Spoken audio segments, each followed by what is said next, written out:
You good? No. It's okay. I didn't quite catch the end of that. You said, I love you. Maggie. Maggie Dunn was her name. In reality, television, some people win, and some people you just can't forget. They're the ones whose stories stick with you, feeling less like a competition and more like something we all went through together.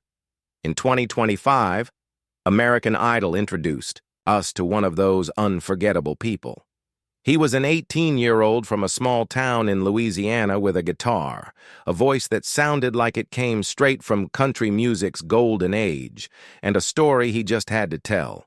His name was John Foster, and for a few months we were all on his journey.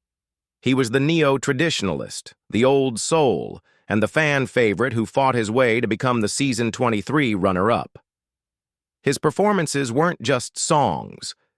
They felt like conversations about faith, loss, and his Southern roots. We watched him sing for his mom on Mother's Day, his voice thick with an emotion so real it felt like we were listening in on a private moment. But the performance that truly defined him, the one that stopped the nation, was a song born from unimaginable pain. It was a tribute to his best friend, a promise set to a melody.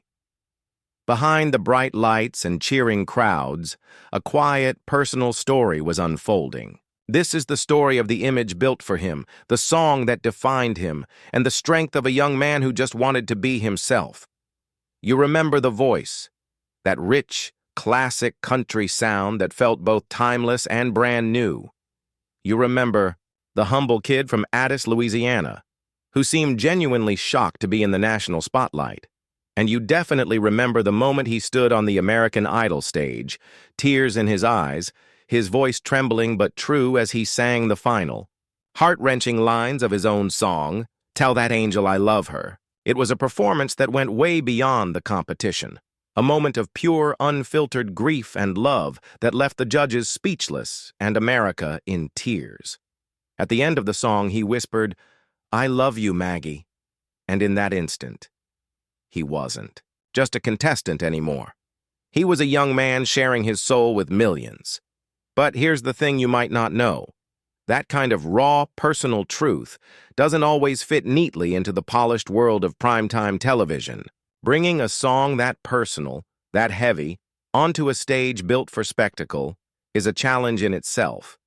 This is the story of the real John Foster, a young man whose personal truth collided with the massive machine of a global television show. 2. Get John Foster. You first have to get where he's from. Addis, Louisiana, is a small town in West Baton Rouge Parish, a place where community runs deep and life just moves a little differently. It's a town where Cajun heritage and Southern life aren't just ideas, they're woven into everything. John is a product of this place, passionate about his roots and his devout Catholic faith. These weren't just bullet points for the show, they were the foundation of who he is. Long before the rest of the world knew his name, his hometown of Addis, and nearby Brusley knew him as a standout talent and scholar. This wasn't some kid who just picked up a guitar. A year before his American Idol run, he graduated from Brusley High School as co-valedictorian, a testament to an incredible work ethic. His principal, Walt Lemoyne, said it was surreal. Last year, this time, he was giving his valedictorian speech in the gym. And this year, he's one of the final 3 on American Idol. That's incredible. His academic achievements were impressive for anyone, let alone a touring musician. When he auditioned for American Idol, he was already a freshman at LSU, majoring in biology. His goal? To become an oncologist. This duality became his story. The country crooner with a neo-traditional sound who was also a dedicated pre-med student. He was a young man with an old soul balancing 2 very different worlds. But the event that shaped him most wasn't an award or a song. It was a tragedy. On New Year's Eve 2022, his community was shattered. A car carrying 2 beloved Brusley High School cheerleaders, Maggie Dunn and Caroline Gill, was struck by a police vehicle involved in a high-speed chase. Both girls were killed. Maggie Dunn wasn't just a classmate, she was a close friend of John's. Her mother had even been one of his teachers. The loss was personal and devastating. In the middle of that sorrow, John did what songwriters do. He turned to his music. He picked up his guitar and wrote a song through his pain, a tribute he called "Tell That Angel I Love Her." That song, born from personal tragedy, would become his story, his mission, and the centerpiece of his time on American Idol. When John Foster finally got his golden ticket to Hollywood in 2025, he was ready. His audition, a smooth performance of Alan Jackson's "Don't Rock the Jukebox," immediately set his musical brand. The judges, Luke Bryan, Katy Perry, and Lionel Richie, recognized his classic style, a throwback to 90s country heroes like George Strait and Keith Whitley. Producers knew they had something special. Foster fit a classic American Idol archetype, the humble, handsome Southern country boy. He was polite, close to his family, and had a genuine charm that was hard to deny. That was the image presented to America, and it was a real part of, who he was. His mother, Amanda Benoit, said she was proud of how he stayed true to himself. "He never stopped being John Foster," she said. "America saw the John I know, and America definitely fell in love." Week after week, he reinforced this image with performances like George Strait's "I Cross My Heart" and a deeply emotional version of Brooks and Dunn's "Believe" for Mother's Day. That song, about holding on to faith through loss, perfectly mirrored his own story and resonated deeply with viewers. But the American Idol stage is still a meticulously crafted TV show. Every contestant's story gets shaped to create a compelling narrative. While John's Southern boy persona was real, it was also the primary focus. His deep Catholic faith, for instance, was touched on but never fully explored, likely to keep his character broadly relatable to a massive, diverse audience. It's a common practice in television, where simplifying a complex person into a marketable brand is often part of the formula. John's brand was classic country, authentic and heartfelt. But as the competition moved toward the finish line, the tension between his deeply personal story and the demands of a primetime television show was about to come to a head, all because of one very important song. Every artist has a song that's more than just a song, it's a piece of them. For John Foster, that was "Tell That Angel I Love Her." Written after his friend Maggie Dunn's tragic death, it was a raw, honest conversation with his grief. When he first performed it in the top 20 round, the impact was immediate. The performance helped cement his place in the competition, with Judge Luke Bryan saying it removed any doubt he had about Foster. In the audience that night was Maggie's mother, Erin Martin. For her, the performance was a beautiful tribute that honored her daughter's memory. She later wrote, "The greatest gift you can give a bereaved parent is to wise say their names." His performance was a tangible example of the light and love that she left behind. The song wasn't just a strategic move. It was a sacred act of remembrance that connected with his community and the entire country. As Foster made his incredible run to the finale, it was obvious that "Tell That Angel I Love Her" had to be part of his final night. It was his signature song, the one that said everything about who he was. He planned to sing it as his official finale single.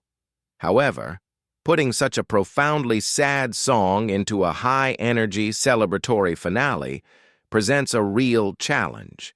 For any live TV production, balancing a moment of genuine, unvarnished emotion with the upbeat energy of a grand finale is a tricky needle to thread. For John, performing that song was a matter of integrity. Not singing it would have felt like a betrayal of his friend's memory and his entire journey. He had to honor her. He knew how important the song was to his story and to everyone back home watching. This is the inherent conflict many artists face, staying true to a raw, personal message while navigating the demands of a massive entertainment platform. Ultimately, he stood on that stage and sang his song. When he performed it in the finale, he poured every ounce of his grief, love, and conviction into those minutes. America saw the tears in his eyes and felt the weight of his words. He wasn't just the boy from Addis anymore. He was an artist who had brought his most important story to the biggest stage of his life. On May 18, 2025, after a spectacular finale, Ryan Seacrest announced that Jamal Roberts was the winner of American Idol. Standing beside him, runner-up John Foster was calm and composed. He later explained, "I knew I was at peace with being runner-up. Jamal is such an incredible performer. I was at peace. I really was. It's a true honor to be runner-up." There was no bitterness, just gratitude. In an Instagram post, he wrote, "No words can describe how I truly feel. I can vividly remember that feeling of I'll never be good enough in my early days of Idol, and I can gladly say I proved myself wrong." He added, "God has a reason for me being runner-up, and I will always trust his plan." That plan started immediately. He released "Tell That Angel I Love Her" as his debut single. It was a powerful statement. Instead of a more radio-friendly track, he led with the song that defined his integrity. The industry took notice, and he soon landed a record deal and began to build his career. The whispers about him being the next authentic voice in country music started turning into real opportunities.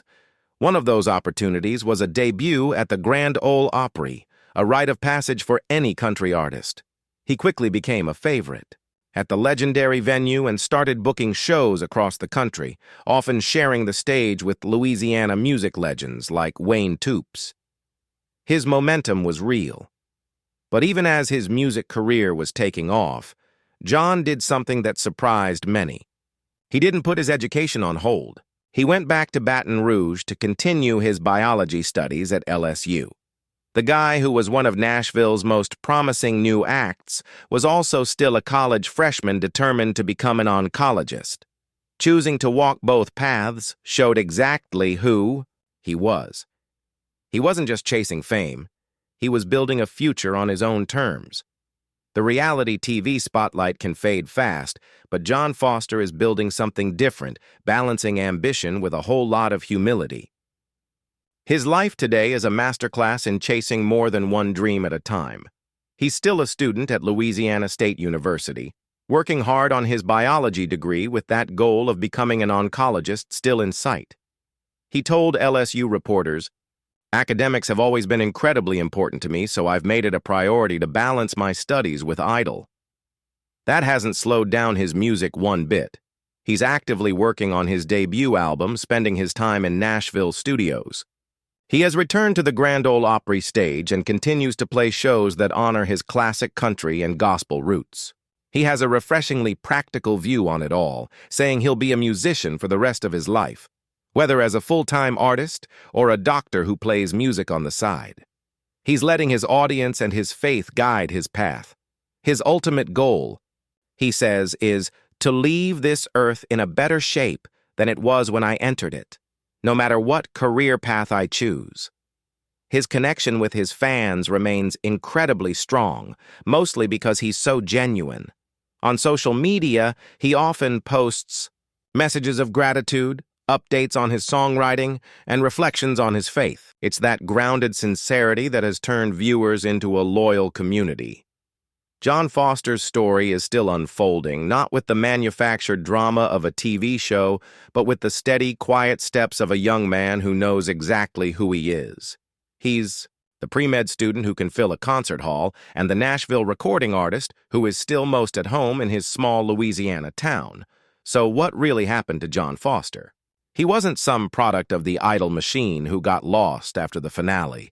He was a young artist who walked into a global phenomenon, faced its pressures, and came out with his integrity stronger than ever.